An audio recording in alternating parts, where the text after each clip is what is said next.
Hi, I'm Roger Mashad. At Franklin Templeton Investments, we believe that citizens need to be informed about the resources that can help make higher education more affordable. That's why we're proud to support programming produced by the Caucus Educational Corporation and their partners in public television. Funding for this edition of One-on-One with Steve Adubato has been provided by Activists, the New Jersey Education Association, working for great public schools for every child. Investors Bank. New Jersey Natural Gas, proud to support education in our communities. St. Peter's University, the Jesuit University of New Jersey. And by New Jersey Manufacturers Insurance Group, auto insurance, homeowners insurance, and banking under the principle of stewardship. Promotional support provided by the Star Ledger and NJ.com, Everything Jersey. And by the New Jersey Business and Industry Association and its monthly magazine, New Jersey Business. This is One-on-One. When you first heard that they were doing Charlie Rose and Gayle King, didn't you go, what? People like laughing at others, so I don't mind if the other is me. See, you go right into the character. That's what it is. I'm bringing families together a half an hour each week. Man, I'm doing something special. And so I do feel successful.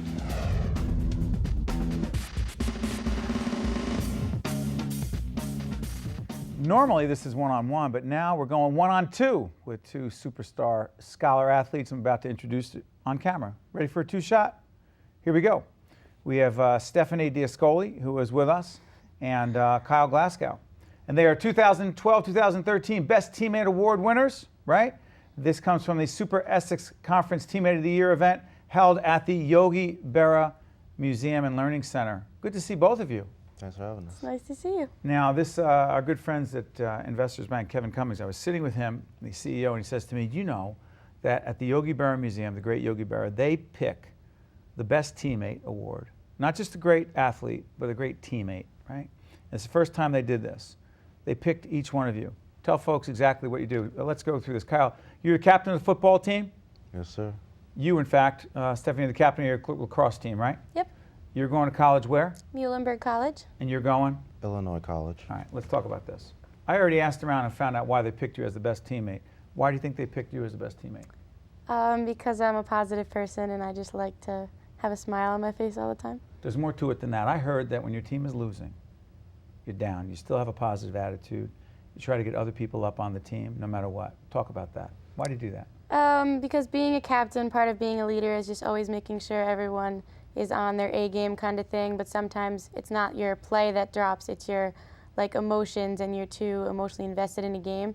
So part of being a captain, you just have to make sure that everyone has their positivity and everything always has to be up at all times. I also heard that you work when no one else is watching constantly. You work and you work and you work. Talk about that. I'm one of those people that like to work, when no one's watching, so I would prefer to wake up at 5 in the morning and go for a run or stay after practice. Is that we're looking at you right there? Yeah, that's that better me. be you and not somebody else. That's me. Yeah, we're just talking about 5 o'clock in the morning. What are you doing? Occasionally we have 5 a.m. practices where we would go up without our coaches and we would just run practice and we would do sprints, or we would just do 7-on-7, and we like to improve that way. So when we do go to practice, we have questions about what we already practiced on that morning or something like that. So a great teammate is always working. Talk about it. A great teammate is, in your case, why'd you win? I believe I won because of my ability to motivate, ability to inspire. I don't normally look at the stats or victories on the win column. I look at making my team as better men on and off the field. A lot of times, like Stephanie, you may lose and you may be down, but that's when your leadership should show the most. You should show up, motivate, inspire, and even be a helping hand to them. Wait, give me an example. Because say you got a freshman, you're a senior, you got a freshman or a sophomore that is very caught up in his performance, very caught up to the point where he doesn't get that it's more about the team. You take that kid aside, you do what? I'll just tell him, I was once in your shoes, and I had a senior that once motivated me to put everything aside and to slow things down in your mind, and that you should focus on making another person better, because there's always a worse situation than you outside in the world. Hold on, you're talking a lot about off the field, though. That's what's interesting to me. You're saying you'll tell a young man that there's always a worse situation than yours. It sounds like you're talking somewhat about life in some ways more than you are talking about football. Yeah, because in my eyes, I never see a more sport that could connect you to the outside world and in life more than football.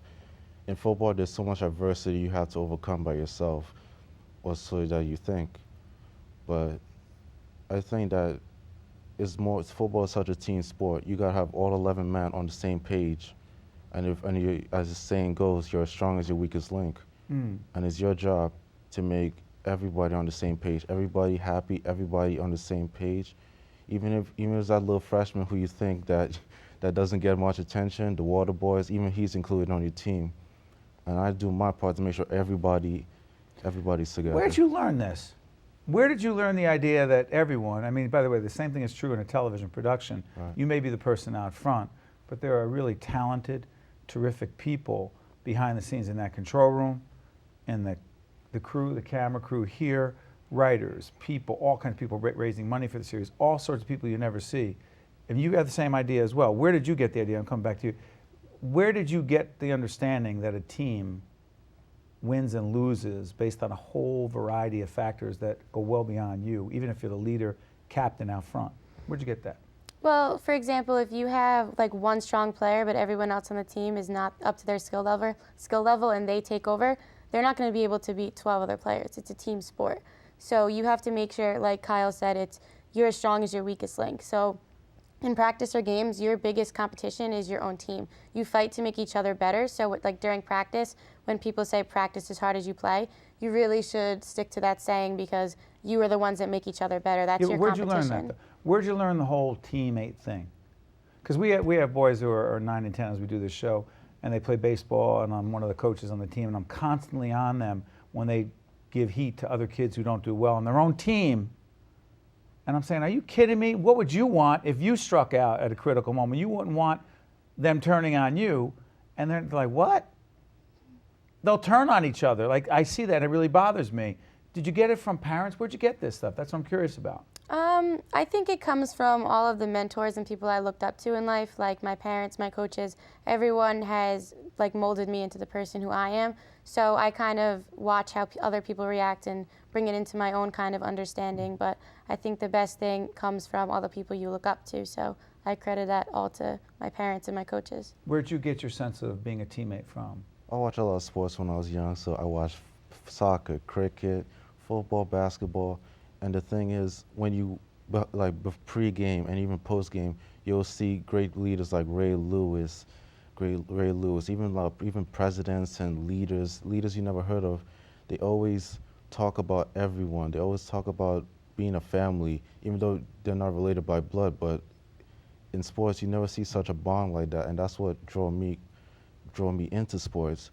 And watching my parents, my coaches, my teachers, watching how hard they work together, that it doesn't matter whether you're related or not, we're all family in our hearts. You know? Do you have a sense, and by the way, what was it like for you at the Yogi Berra Museum being compared? Because people would say Yogi Berra was an absolutely great teammate. That's where the idea came from. Yogi's in his 80s, but always a great teammate. What was it like for you to be compared to Yogi Berra? It's a great honor to be a part of somebody so legendary like him. And for him to be so great, it wasn't about the championships. It wasn't about the strikeouts, the home runs. It was really about how he united his team to win more championships than any individual athlete out there. And for me, to be compared to him, it makes me feel that I'm one step away from being great like him. You know you're going to be a leader one day? I know I can. On and off the field? Yes, sir. How about you? I believe it. Sports help you prepare to be that kind of leader? Oh yeah, definitely. Sports prepare you for a lot of things that life throws at you most of the time, because you have to learn how to work hard, how to work harder, and to basically work hard when you have no energy left. Especially when no one's watching, right? Yep, when no one's watching. Yeah, Stephanie and Kyle, I want to thank you very much for joining us. You are great teammates, and you honor the name and the history and the legend of Yogi Berra. And thank you for joining us. You're welcome. Appreciate it. Stay with us. We'll be right back right after this. Thank you very much.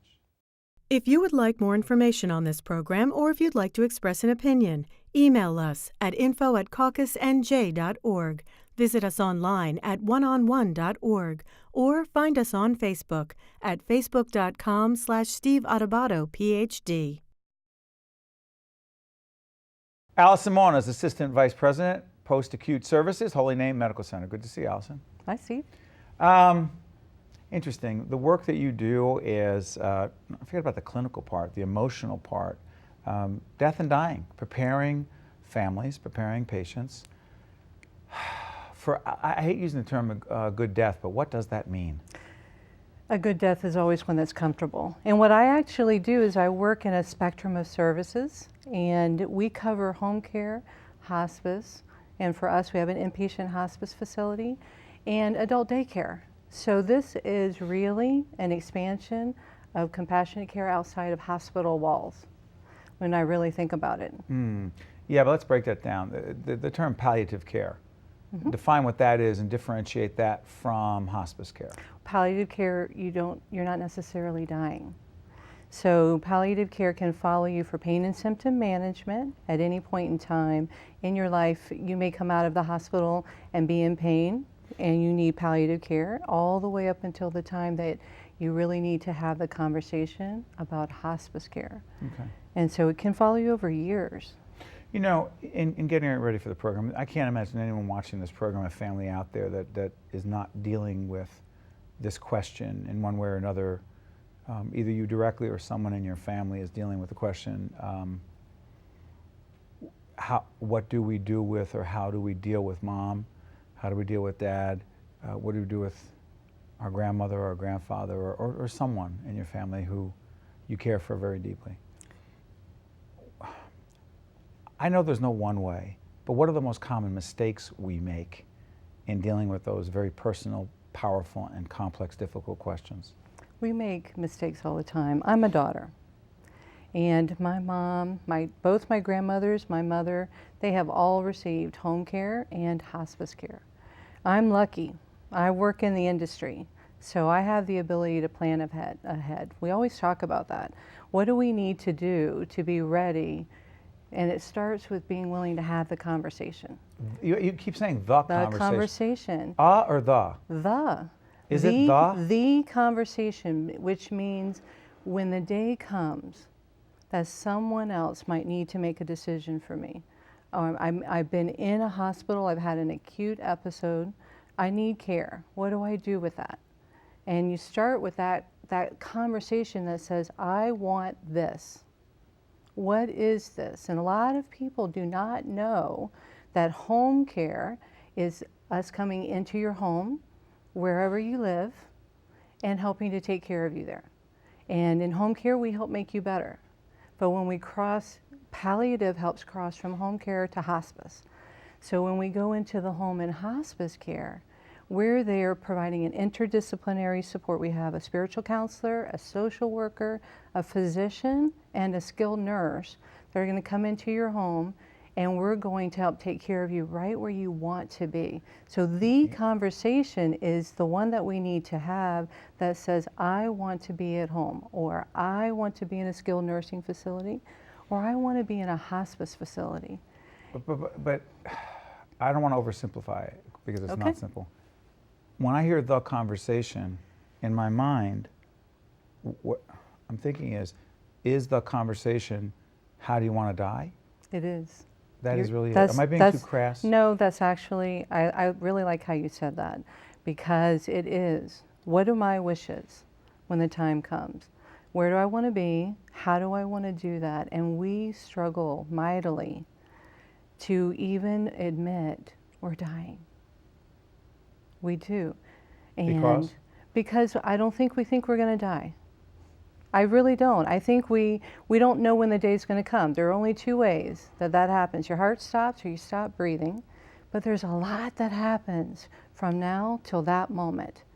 And a lot of us, including physicians and family, are not really willing to give up hope. And I would say we're not giving up hope. What we're really doing is saying, in these last days, when I think that there may be something I can do, I want it to be the best quality of life that I can have from this moment till the last moment. And we travel that journey. And it's very hard. We have a lot of different cultures up here in the Northeast, and we approach that differently. Excuse me for interrupting. Who look at death differently. These cultures, religious backgrounds, people's cultural backgrounds, people's beliefs about death and the afterlife or not, has a tremendous impact on the way that conversation takes place or does not take place. It absolutely has a tremendous impact. And I think that that's why physicians look for people with palliative care experience to come in and be willing to have the conversation, which is really just coming in and getting to know the family a little bit. Ask some of those questions that help you understand what is it that they're currently faced with and what do they want to do. When you did this, you're saying you did it because you said, because you're a professional. I'm not saying you said it was easy, but... It was not easy. It was really hard. What made it so hard? It made it hard because mom and dad think they have to take care of you. So at some point in life, that sometimes changes as a child.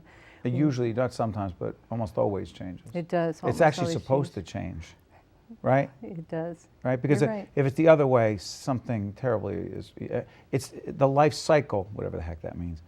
We are supposed to. We are. But go ahead, I'm sorry. No, my mom and dad, they came to a point where we all sat down, and I think when you hit Medicare age, I think that's when we really begin to say, I'm now on the last quarter of my life. I've lived 3/4 of it. Now what do I do? My children are all grown up, they're out of the house, they're hopefully married in wonderful families, and they want to know, where will you be when I need your help? I'm here, my parents are in Florida. So not only did I have to help them across the miles, many people have family that have retired in Florida, and some are just 2 blocks away. But it started with, who's going to make that decision for me? Wow. We have siblings involved? I have 2 brothers.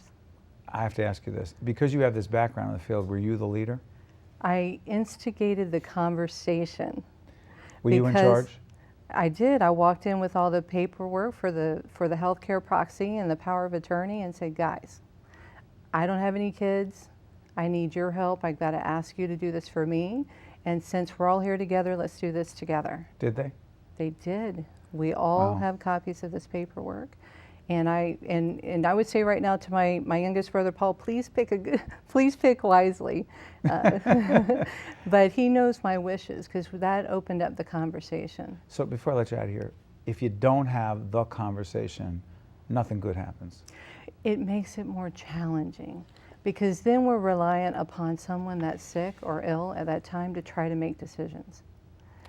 Oh boy. Allison Maughn, the conversation is a complex conversation, and I promise you, this will not be the last conversation we have about it because we don't talk about it enough. Listen, people will probably say, why is Adubato having this conversation about death?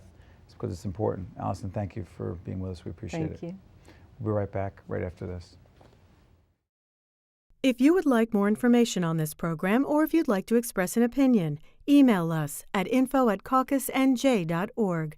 Visit us online at oneonone.org or find us on Facebook at facebook.com/Steve Adubato, PhD. Deanna Nicosia-Jones, 5th grade teacher, middle school assistant director, Woodruff Middle School, Upper Deerfield Township. How you doing? We're doing well. Now, you were part of the Classroom Close-Up series we're doing with the NJA? Yes, I was. You admit that? Yes, I do, absolutely, wholeheartedly. I know there's a misprint here. It says you've been teaching for 21 years. I have. I Get have been outta teaching in here. New Jersey schools for 21 years. I'm very proud of it. Got into teaching, why? Well, why not? You know, it was one of those things that I don't think you pick it picks you. And from a very young age, I think that I knew that that's what I wanted to do, where I needed to be. I was a theater major in college, and I get to perform every day in my classroom. So, you know, can't get it better We'll do than this. that. Set up the clip we're about to see from Classroom Close-Up, which can be seen every week on the terrific NJTV. Go on NJTV online, right, .org, and check out the Classroom Close-Up series produced by NJEA, but also NJEA website as well. Set up this clip we're about to see You know the clip that shows all the great stuff that you guys are doing? Absolutely. We had an opportunity to take our middle school students to the Junior Theater Festival in Atlanta, Georgia, this past winter. And for us, it was a really big deal because we're from a very small rural school in South Jersey. We have an excellent theater program, and our kids had a wonderful time, and we got to do a lot of exciting things. Then we'll talk about it after. Clip from Classroom Close-Up. Let's take a look. 5, 4 set. 3, 2, 1, go. Ariel, down here is your home. The human world is a mess. These students are performing a scene from The Little Mermaid Jr., a special Disney production designed for high school and middle school musical theater programs. The fish on the land ain't happy. They sad 'cause they in the hole. In fact, this group from Woodruff Middle School was one of the few middle schools invited to perform at the 2013 Junior Theater Festival in Atlanta. It was just a phenomenal couple of days. It was life-changing. And I can even say life-changing for me, not just the kids. In conjunction with Disney, Itheatrics, a New York-based theater company, has produced the Junior Theater Festival since 2003. When we got there, we got to rehearse in a big ballroom, which was a little daunting for the kids. It was hour after hour of meeting famous people, being in workshops with people who did choreography for Glee, singing Broadway tunes with the men and women who wrote them. This year, special guest Alan Menken, the Academy Award-winning Disney composer, performed for the students. And to see Alan Menken, who is a living legend, get so choked up and so moved by being in this room with all of these wonderful children and them all knowing every word to his songs and singing along with him, it made a theater kid overwhelmed and so proud, and it was just a wonderful experience. Look at this stuff. Isn't it neat? Wouldn't you think my collection's complete? The role I'm playing is Ariel in The Little Mermaid. She falls in love with a prince, and she has to take some desperate measures to get legs. What would I give to live where you are? What would I pay to stay here beside you? Atlanta was an amazing experience. It was so much fun meeting new people and going to the workshops and learning new things about acting and singing and dancing. But you'll find that nowadays I've mended all my ways, repented, seen the light, and made a switch. True? Yes. It's a lot of energy on the stage, and I like it. There are always people that you can always turn to because we are like a really, really big family, and we do love each other and we watch out for each other. So that's probably what I will take from this experience. I'm hoping that they'll take away from this, I did this once, I can do it, and when someone says, yeah, that's too tough for you, or that's not really your thing, they can step up and do it.